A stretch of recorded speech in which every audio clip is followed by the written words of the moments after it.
to do. So we start with a repeated measure t-test, also known as dependent samples t-test. This whereby a study is conducted using the same sample. So usually maybe an intervention, you can test before and after, or you can test with another condition and then test again with another condition. So that is dependent t-test. You can also, it's also in the textbook. If you read some textbook, call it meshed samples design or related, something like that. So as you read, you're going to see different ways that are used depending on the design that is used. But the purpose of this video is to show you how to do the analysis on Excel. So in this case, so I have two examples here. So an experiment for developmentally handicapped children. So a sample of children was tested before and after an interaction. So you can see that this is a sample, not two.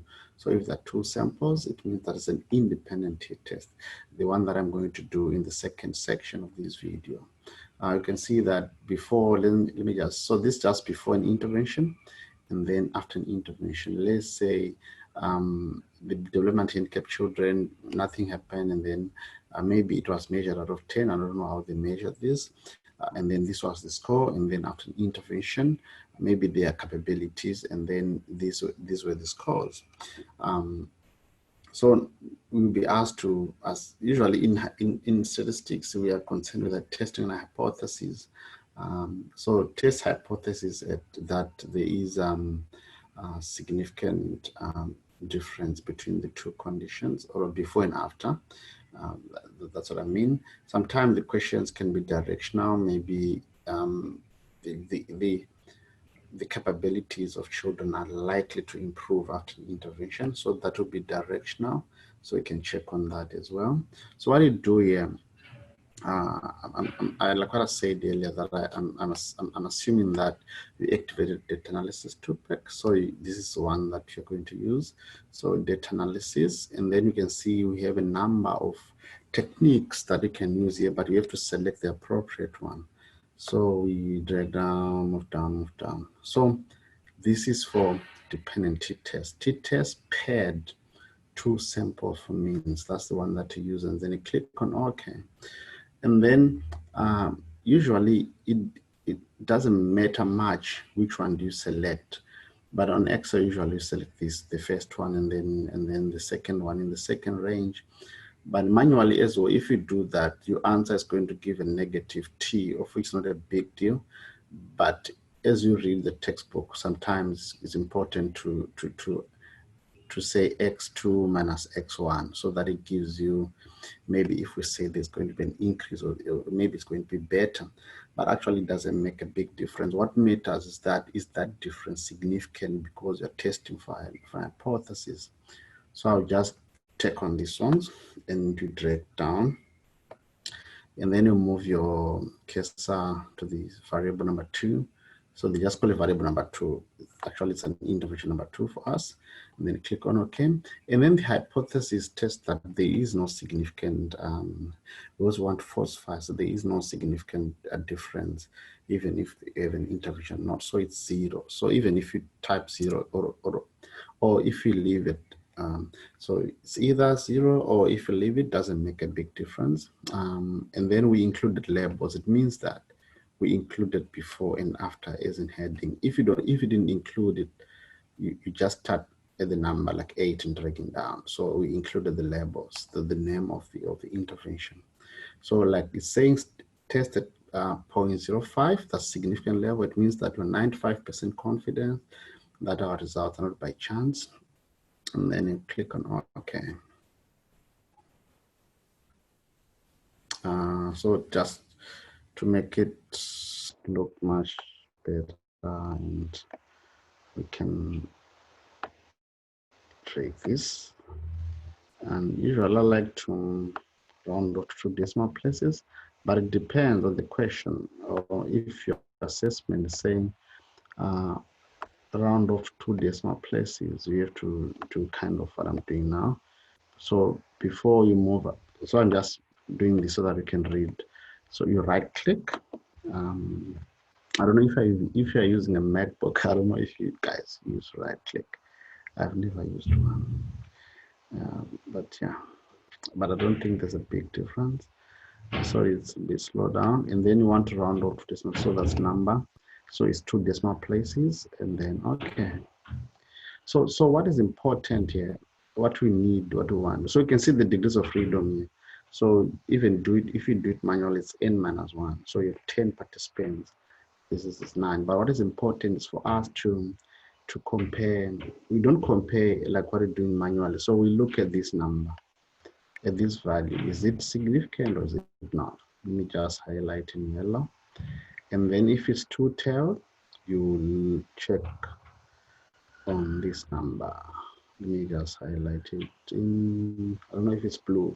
Some ladies can name it a different color. I just call it blue. So these are T status. Like what I mean is this minus 2.80, but if we had arranged the scores in different way, it was going to be just 2.80. So it's not a big deal. But actually it means that there was an increase. There's a difference in the mean. You can also see that the mean here for before intervention was 4.8, and then after intervention 7. So, but what matters that is that difference significant? Okay, so we check on if it's a one tail. One tail means that if the hypothesis directional, as in there's going to be an increase in the capabilities of handicapped children. So it will check on the on the one tail because the question is directional. In that instance, it means that there's a significant difference still because this is less than 0.05. Okay, so you can say that there is a significant increase after an intervention. So that's the conclusion there. And then if it's two-tailed, if the question just say there's a significant difference between maybe intervention A and intervention B, depending on the question, you also check on the two-tailed. So if it's less than 0. We name it 0.05, but it's fine if you call it 0.05. So this is less than 0.05, it means that there is a significant. If the question is different, you can say there's a significant difference. So when you present your data for assessment, you can delete the ones that you don't like. So if we like the two-tailed only, we can actually delete the ones that we don't need. So you only submit the one that you require. So you don't have to highlight like what I did here. Is I'm just doing this for the purpose of learning. You can see that this table is in APA format already. So what you do to copy in your Word document, you can highlight like this, and then copy, and then open your Word document and then paste there, and then you proceed.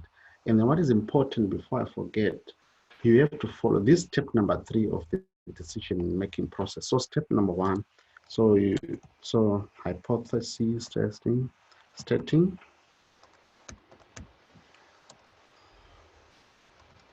So it's stating the hypothesis.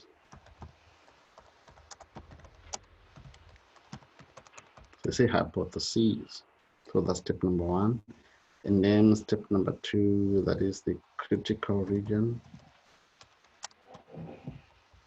So if it's minor, so we have it already. The critical region under this one is 2.26, the one that you obtain at the back of a textbook using the degrees of freedom and the significant level and the tail that is from the question. And then so this whole calculation is step number 3, whereby you do the computation.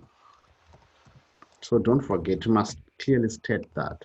So stating hypothesis, where you state the null hypothesis and alternative hypothesis, and then the critical region, we have it already here. So this is the t-crit is 2.26, and then the computation, whereby we calculate the t value of which t is minus 2.80, but as in terms of significance, the negative value is almost ignored, and then the final one, you make a conclusion. So here, since we fail to reject the null hypothesis, we reject the null hypothesis and conclude that there is a significant increase after an intervention in this instance. I think, yeah, that's what you do.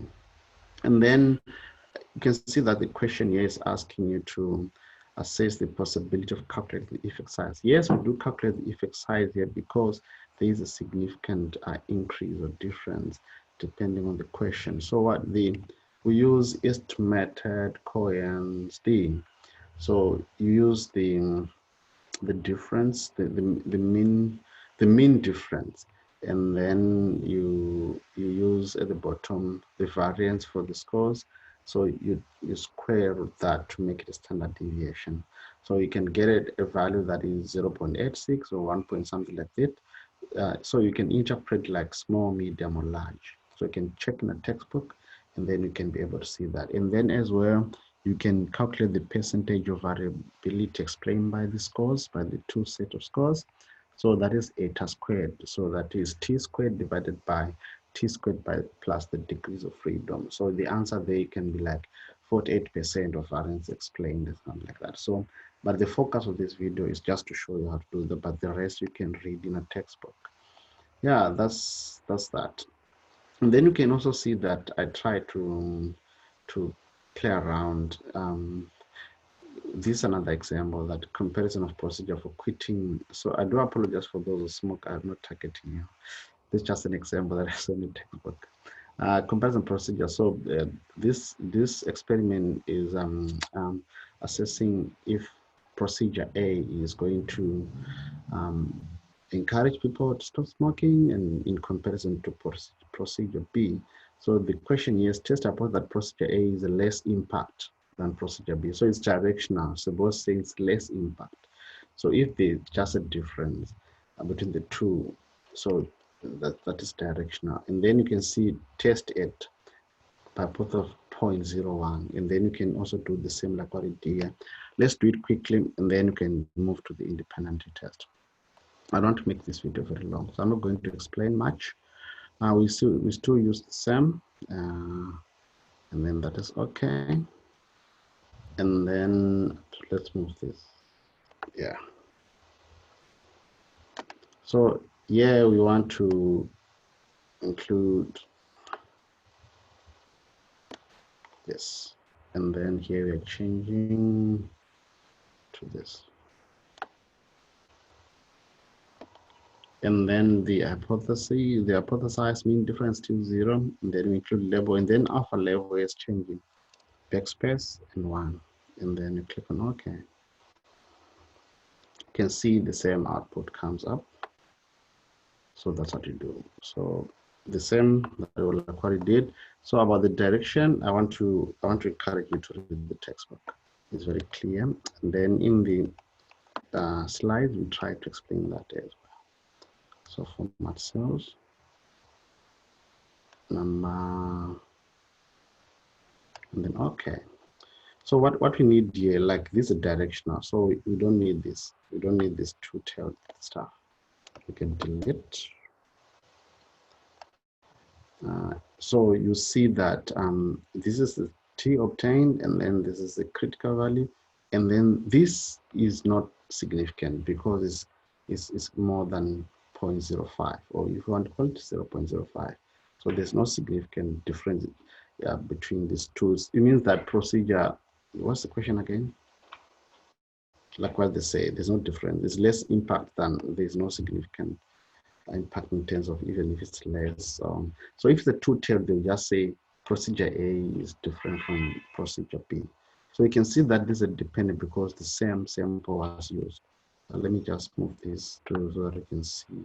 Okay, so the Basman 10-point scale of, do you want to desire to smoke now? After procedure A, do you want to smoke? And then after procedure B, do you want to smoke? And then, so they reported on whatever they did. So that is dependency test. Okay. So you can watch the other video that I'm going to do now. We're going to focus on the independent, the same examples, but we are going to be using independent samples t test. Okay.